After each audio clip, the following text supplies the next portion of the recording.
धम्मं शरणं गच्छामि। प्रवचन देने की जो जगह है, जिस तरह से वो आर्य भूमि भारतवर्ष के हमारे धर्म मित्रों के समक्ष है, और धर्म प्रवचन करने के व्यक्ति जो मैं महामहिम एक तिब्बती हूं, लेकिन प्रवचन के जो धर्म वचन हैं और जिनको धर्म प्रवचन दिए जा रहे हैं, वो व्यक्ति आप सब लोग हैं। आप लोग जो हैं वो आर्य भूमि भारतवर्ष के हैं। तो इसीलिए आर्य भूमि भारतवर्ष के प्राचीन काल के जो विद्वान हुए हैं दर्शन और सिद्धांत के, तो एक तरह से प्रज्ञा के माध्यम से, सोच विचार के माध्यम से धर्म प्रवचन या व्याख्या करने की जो परंपरा है, रीति रिवाज जो हैं, वो भारतवर्ष से ही आरंभ हुए हैं। तो वो शिक्षा जो कि आपकी है, नए भारत के, नई सदी, नए युग के आपके समक्ष प्रदान करना, या जो आपकी विरासत है उसे आपको सौंपते हुए मुझे बड़ी खुशी हो रही है। प्रवचन में सबसे पहले मंगलाचरण का पाठ दिया जाता है, लेकिन आज ये समय के कमी के कारण संस्कृत में जो हृदय सूक्त है उसका पाठ किया जाएगा। और जैसे कि तिब्बती में संक्षेप में और मूल जिस तरह से होते हैं, तो यहाँ संस्कृत का पाठ किया जाएगा। और उसके बाद नालंदा के 17 महापंडितों के आचार्यों के जो प्रार्थना पाठ हैं, जो मेरे द्वारा लिखे गए हैं महामहिम के द्वारा, तो फिर उसके पाठ हिंदी में किए जाएंगे।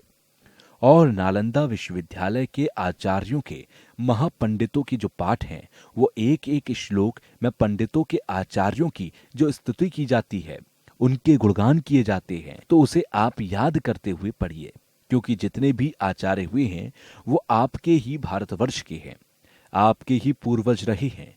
इसलिए उन्हें याद करते हुए जो ज्ञान है उसे याद करते हुए इससे पाठ करिए।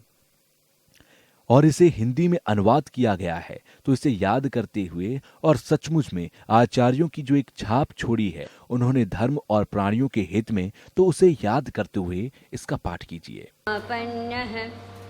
तेन च समयेन आर्यावलोकितेश्वरो बोधिसत्वो महासत्वो गम्भीरायां प्रज्ञापारमितायां चर्यां चरमाणः एवं व्यवलोकयति स्म। पञ्चस्कन्धाः तांश्च स्वभावशून्यानवलोकयति। अथायुष्मान् शारिपुत्रो बुद्धानुभावेन आर्यावलोकितेश्वरं बोधिसत्वम् एतदवोचत।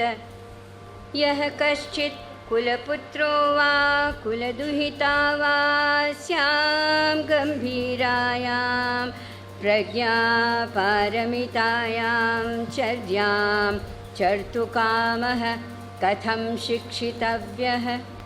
एवमुक्ते आर्यावलोकितेश्वरो बोधिसत्वो महासत्वः आयुष्मन्तं चारिपुत्रम् एतदवोचत। यः कश्चिच्छारिपुत्रो कुलपुत्रो वा कुलदुहिता वा स्यां गम्भीरायां प्रज्ञापारमितायां चर्यां चर्तुकामः तेनैवं व्यवलोकयितव्यम्। पञ्चस्कन्धाः तांश्च स्वभावशून्यान् समनुपश्यति स्म। रूपं शून्यता शून्यतैव रूपं रूपान्न पृथक् शून्यता शून्यताया न पृथक् रूपं। यद्रूपं सा शून्यता या शून्यता तद्रूपम्। एवं वेदना संज्ञा संस्कार विज्ञानानि च शून्यता।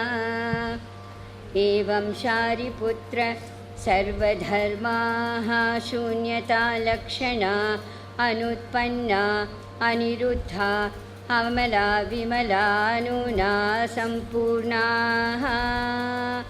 तस्मात् तर्हि शारिपुत्र शून्यताया न रूपं न वेदना न संज्ञा न संस्काराः न विज्ञानम् न चक्षुः न श्रोत्रं न घ्राणं न जिह्वा न कायो न मयो न रूपं न शब्दो न गन्धो न रसो न स्पर्ष्टव्यं न धर्माः न चक्षुर्धातुर्यावन्न मनो धातु न धर्मधातु न मनोविज्ञानधातुः न विद्या न विद्या न विद्याक्षयो न विद्याक्षयो यावन्न जरामरणं न जरामरणक्षयः न दुःखसमुदयनिरोधमार्गा न ज्ञानं न प्राप्तिर्न प्राप्तिः तस्मात् शारिपुत्र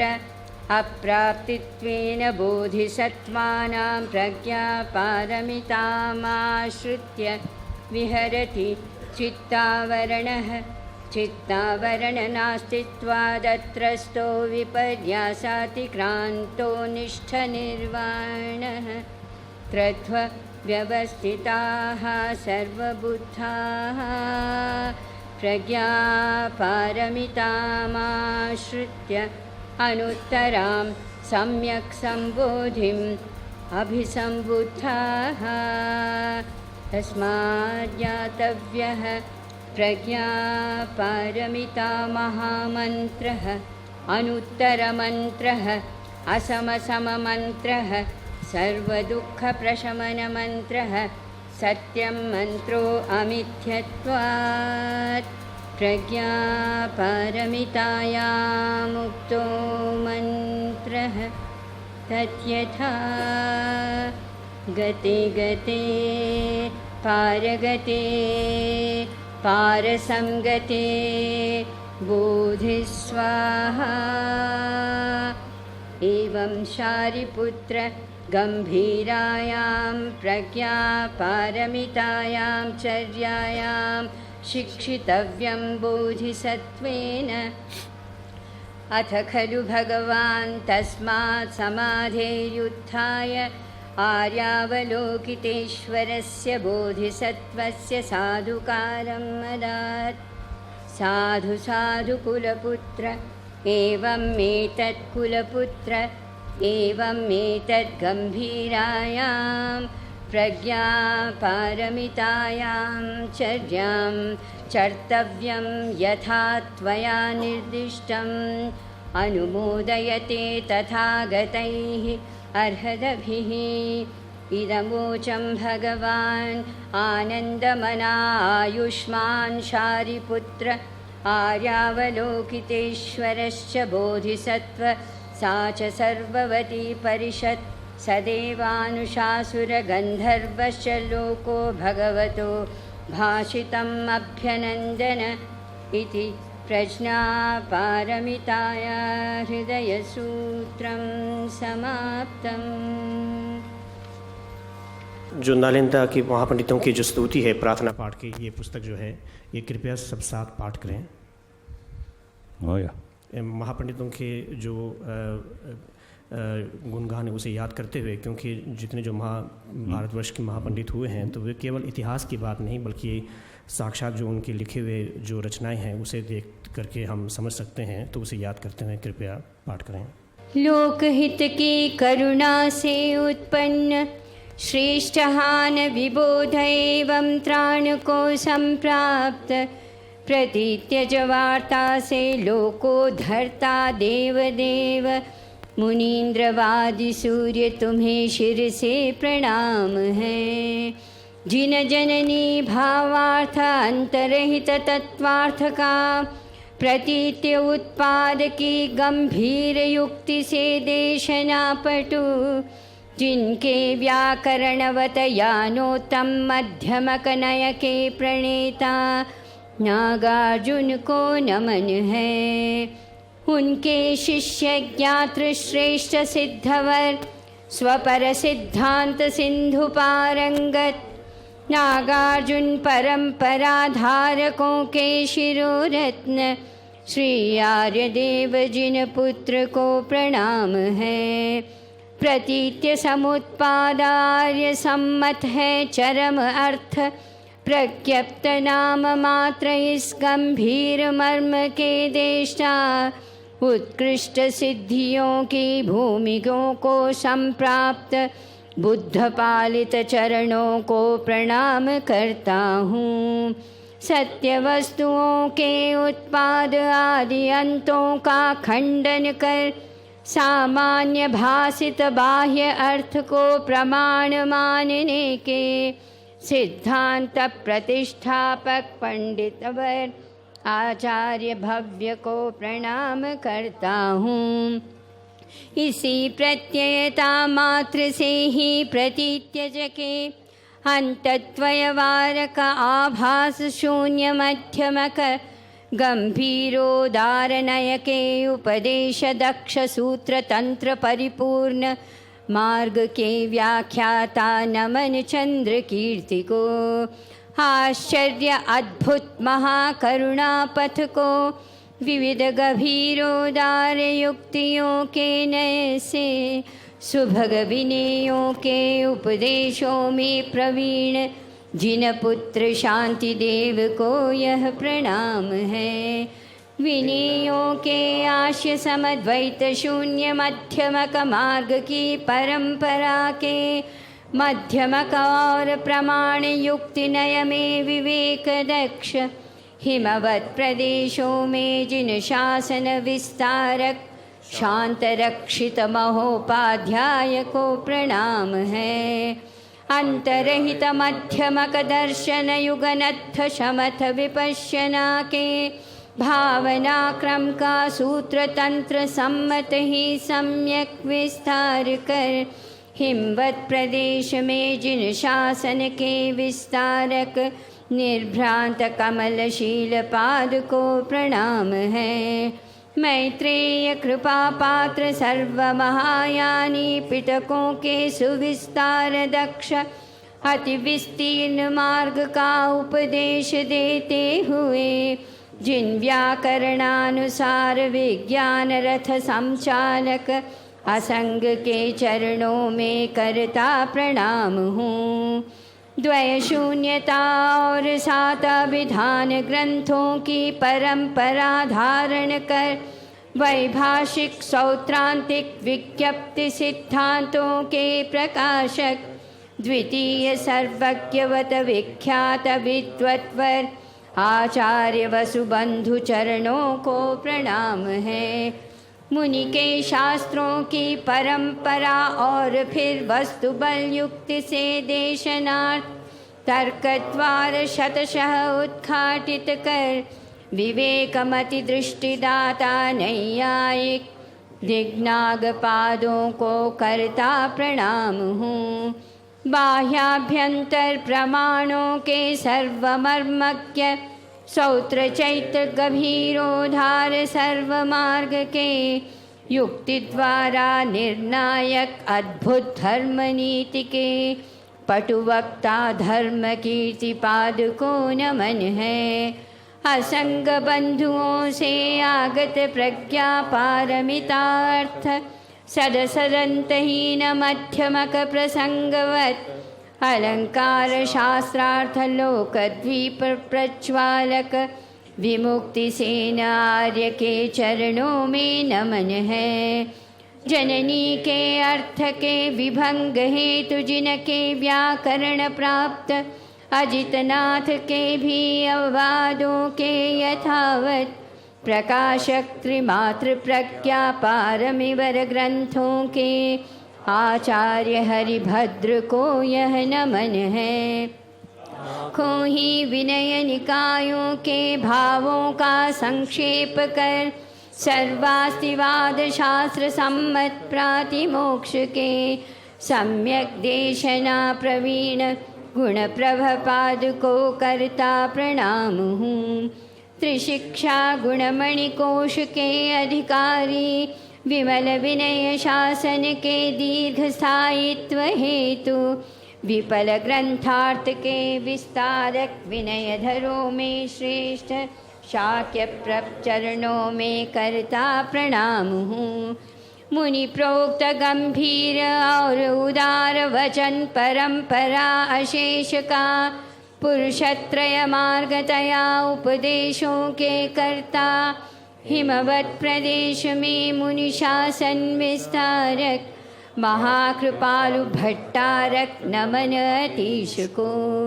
जम्बूद्वीप अलंकार भूत ऐसे ऐसे अद्भुत सुभाषितों के आकर श्रेष्ठ विज्ञों की दृढ़ प्रसन्न चित्त से की गई अध्येशना से संतति पक्व होकर मुक्ति में अधिष्ठित हो। वस्तु की अवस्थिति और सत्वद्वय अर्थ जान सत्य चतुष्टय से भव प्रवृत्ति और निवृत्ति के यथावत विनिश्चय से तर्क पुष्ट श्रद्धा को त्रिशरण में दृढ़ करके मोक्ष मार्ग मूल में दृढ़ अधिष्ठान हो। दुख समुदय पशम निर्वाण काम बनूं बुद्धि और जगत की त्राणी छा दिगंत व्यापिनी करुणा से उद्गत हो। अकृत्रिम बोधि चित्ताभ्यास में अधिष्ठित हो जाऊं। महारथियों के ग्रंथों के अर्थों में श्रुत चिंता भावना से हो करके पारंगत वज्रयान के सभी गंभीर मर्म मार्ग के निश्चय की सहज शीघ्र प्राप्ति में अधिष्ठित हो जाऊं। जन्म जन्मांतर में त्रिशिक्षामय सदाशय पा भाषण और साधना से आगम और अधिगममय को धारण कर उसकी विवृद्धि हेतु महारथियों के सदृश शासन कार्य कर सकूं। सभी संघों में श्रवण चिंतन व्याख्यान साधना क्रिया में सदारत असम्यक आजीविका के परित्यागी श्रेष्ठ विद्वानों और सिद्धों की प्रवृत्ति से जम्बूद्वीप महाभूमि सर्वदा अलंकृत हो। उनके अनुभाव से समस्त सूत्र तंत्र भूमि मार्ग में प्रवृत्त हो अनाभोग दोनों ही अर्थों को साध कर शीघ्र ही सर्वज्ञ जिनका पर प्राप्त कर आकाश स्थिति पर्यंत लोकहित कर सकूं। यहां पाठ करने वाले का धन्यवाद करते हुए सबसे पहले आचार्य नागार्जुन के मूल प्रज्ञा कार्य का मंगलाचरण का पाठ करते हुए और यहाँ जो प्रवचन सुनने वाले लोग जितने भी आए हुए हैं उन सभी के लिए है। वैसे अधिकतर तो इस बात से अवगत हैं, जानते हैं, इस बात को पहचानते हैं, तो शायद वो हो सकता है कि बहुत से लोग नए भी हों, इसलिए पीछे जो प्रवचन होते रहे हैं उसमें सबसे पहले मेरे मोटे तौर पर बौद्ध धर्म के दर्शन पर प्रकाश डालते हैं।